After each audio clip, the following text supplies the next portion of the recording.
कहानी शुरू होती है एक जंगल को दिखाते हुए। एक आदमी पागलों की तरह इस जंगल से निकलने की कोशिश में था। ये इंसान सूरज को देखते हुए आगे बढ़ता जा रहा था। जंगल इतना घना था कि यहाँ से बाहर जाने का कोई रास्ता नजर नहीं आ रहा था, लेकिन अब सूरज भी ढल चुका था। लेकिन उसने भागना नहीं छोड़ा। थोड़ी देर बाद अंधेरा हो जाता है। वो आदमी बहुत ज्यादा डर रहा था। इससे पहले कि वो बेहोश हो जाता, हम देखते हैं कि कोई उसे खींच के ले गया। खींचने वाला कौन था यह नहीं दिखाया गया, लेकिन हमें इस आदमी की दर्द भरी चीखें सुनाई दी गई। सीन कट होता है और हमें 6 दिन बाद शहर में मीना नाम की एक लड़की को दिखाया जाता है। मीना की कोई दोस्त या फैमिली नहीं थी, सिवाय एक बहन के। इस टाइम वो जिस स्टोर पर काम कर रही थी, उसके बॉस उसे एक पैरट को छोड़कर आने का ऑर्डर देता है। मीना इस पैरट को उठाकर अपने घर ले जाती है, क्योंकि उसे अगले दिन छोड़ने जाना था। रात उसने इस पैरट के साथ गुजारी और फिर सुबह होने पर वो इस पैरट को लेकर जू के लिए निकल गई। लंबी सड़क पर चलते चलते एकदम से शायद उसने गलत टर्न ले लिया और वो पहुंच गई जंगल के बीचों बीच। ये वही जंगल था जहां हम पहले एक आदमी को गायब होता देख चुके हैं। पहले तो वो अपनी गाड़ी के जरिए ही इस जंगल के अंदर जाती रही, लेकिन जब उसे यहाँ से बाहर निकलने का रास्ता समझ नहीं आया तो उसे इस गाड़ी से उतरना पड़ा। उसे लगा कि शायद यहाँ करीब कोई होगा जिससे वो मदद मांग ले। वो अपने पैरट को लेकर आगे बढ़ने लग जाती है। अंधेरा भी गहरा होता जा रहा था। एकदम से पहले की तरह ही सभी परिंदे उड़ जाते हैं। मीना को अब डर लगने लगा था, क्योंकि जमीन भी जोर जोर से हिल रही थी। उसे अपने करीब किसी के होने का भी एहसास होता है। दूर एक बूढ़ी औरत भाग रही थी। मीना भागते हुए उसका पीछा करती है। वो उससे मदद मांग रही थी, लेकिन वो औरत रुकती नहीं, भागती रहती है। मीना जब उसका पीछा करते करते थक गई तो वो वहां रुक गई। उसके रुकने पर बूढ़ी औरत ने उसे आवाज देकर कहा, अगर जिंदा रहना चाहती हो तो तेजी से भागकर हमारी तरफ आओ। ये सुनते ही मीना दोबारा उस बूढ़ी औरत की तरफ भागी और वो बूढ़ी औरत उसका हाथ पकड़कर उसे एक घर में ले आई। घर आते ही उसने इस घर को लॉक कर लिया।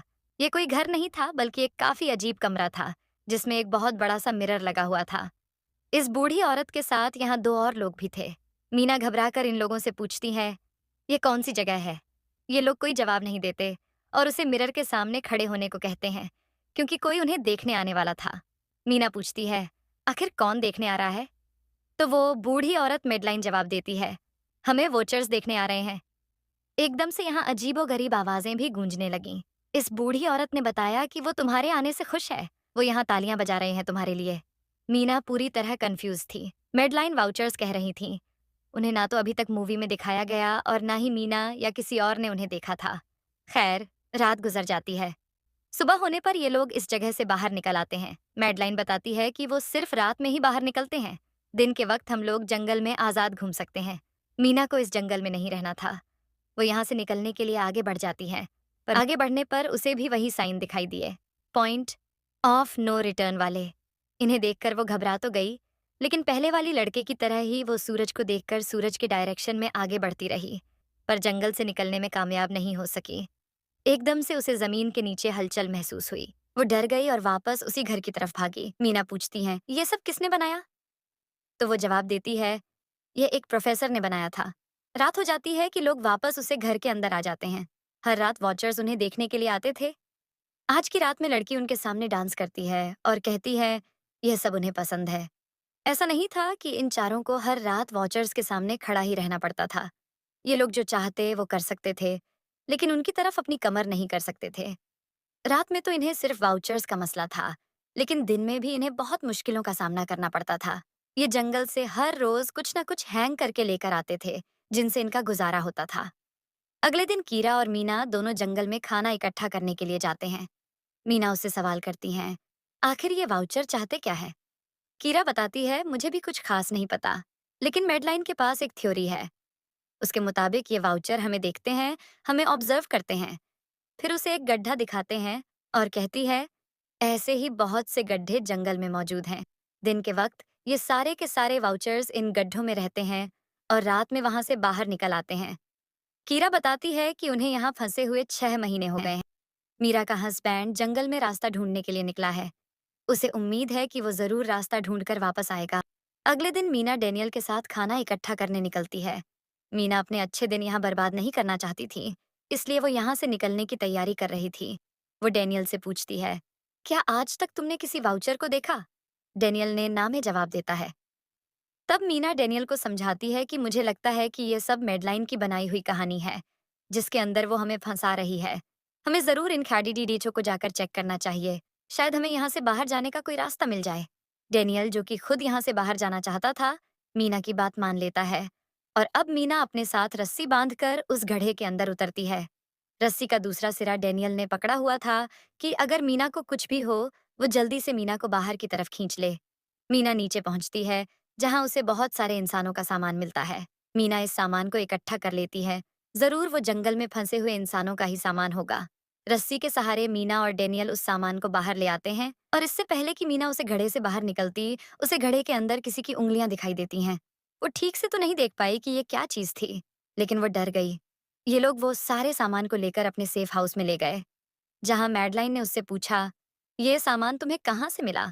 ये लोग झूठ बोल देते हैं कि ये सामान उन्हें जंगल से मिला है।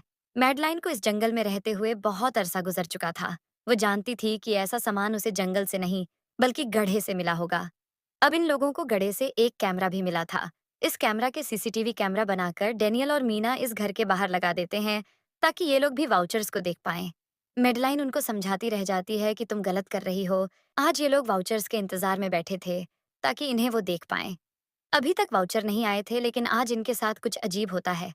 उनका दरवाजा खटखटाया जाता है। ये लोग कैमरे से देखते हैं तो वहां उन्हें इंसानी टांगे दिखाई दे रही थीं। पर जो कोई भी था, वो कीरा के हस्बैंड की आवाज में बात कर रहा था। कीरा को लगा कि जरूर उसका हस्बैंड यहाँ से बाहर निकलने का रास्ता ढूंढ आया है। वो जल्दी से उठकर दरवाजा खोलने के लिए जाती है, लेकिन मेडलाइन उसे रोक देती है और कहती है, तुम यह दरवाजा नहीं खोल सकती। मैं जानती हूँ वो तुम्हारा हस्बैंड नहीं है। कीरा को मेडलाइन की बातों पर यकीन नहीं था, इसलिए मेडलाइन कहती है, तुम इसका इम्तिहान ले लो। तुम मुझसे कोई ऐसी बात पूछो जिसके बारे में सिर्फ तुम या तुम्हारा हस्बैंड जानता हो। कीरा बाहर खड़े हुए इंसान से एक किताब के बारे में सवाल करती है, जिसके बारे में उसे पता होना चाहिए था।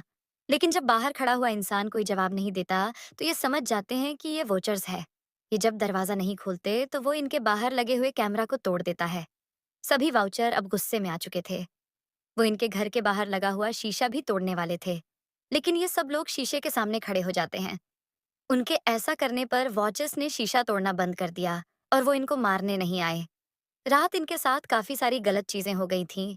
इसीलिए डेनियल और मीना ने डिसाइड किया कि वो मेडलाइन को सच बता देंगे कि वो गड्ढे में गए थे, और इस बात से वो बहुत ज्यादा गुस्सा हो जाती है कि उन्होंने एक रूल तोड़ दिया था। मेडलाइन उस गड्ढे से लाया हुआ सारा सामान उठाकर वापस उसी गड्ढे में फेंक देती है, और अब ना चाहते हुए मीना भी यही रहने वाली थी। वक्त गुजरता गया, मौसम भी बदल गया, सर्दियां आ गई थीं, लेकिन अभी तक ये लोग यहीं फंसे थे। मीना हर रोज यहाँ से बाहर निकलने वाले रास्ते की तलाश में जाती थी, लेकिन उसे कोई रास्ता नहीं मिलता था। उसने एक नक्शा भी बनाया था। उसे यकीन था कि कभी तो वो ये नक्शा पूरा कर ही लेगी। सर्दियों की वजह से इन्हें खाना भी ठीक से नहीं मिल रहा था, और खाना ना मिलने की वजह से इनकी दिमागी हालत खराब होती जा रही थी। और इसी सब में मेडलिन और डेनियल का झगड़ा हो जाता है। ऐसे में वो मेडलाइन के साथ साथ मीना को भी बाहर ही छोड़कर कीरा को सेफ हाउस में ले जाकर लॉक कर देता है।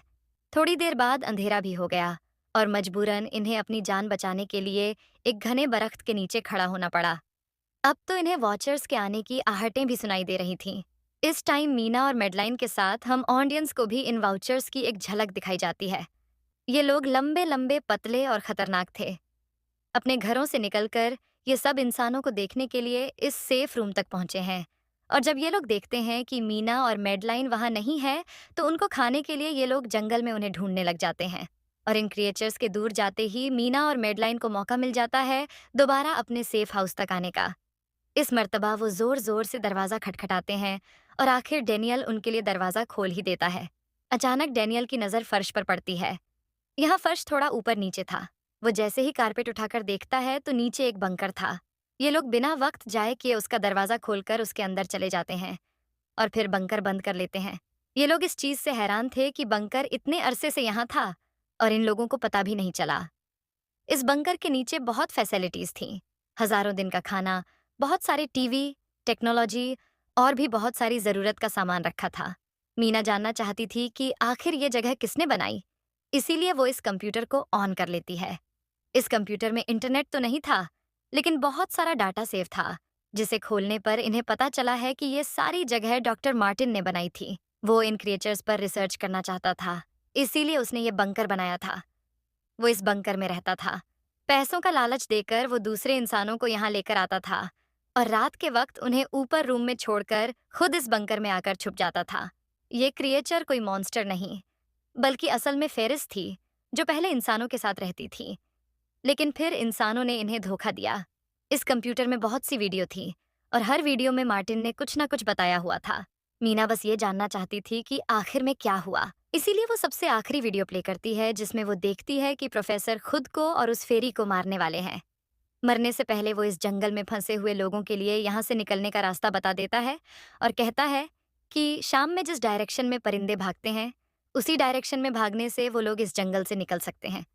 ये लोग अब यहाँ जंगल से निकलने के रास्ते में निकल जाते हैं। वो परिंदे जिनके बारे में प्रोफेसर बता रहे थे, वो तो शाम को उड़ने वाले थे, लेकिन इन्हें शाम होने से पहले जंगल से बाहर निकलना था।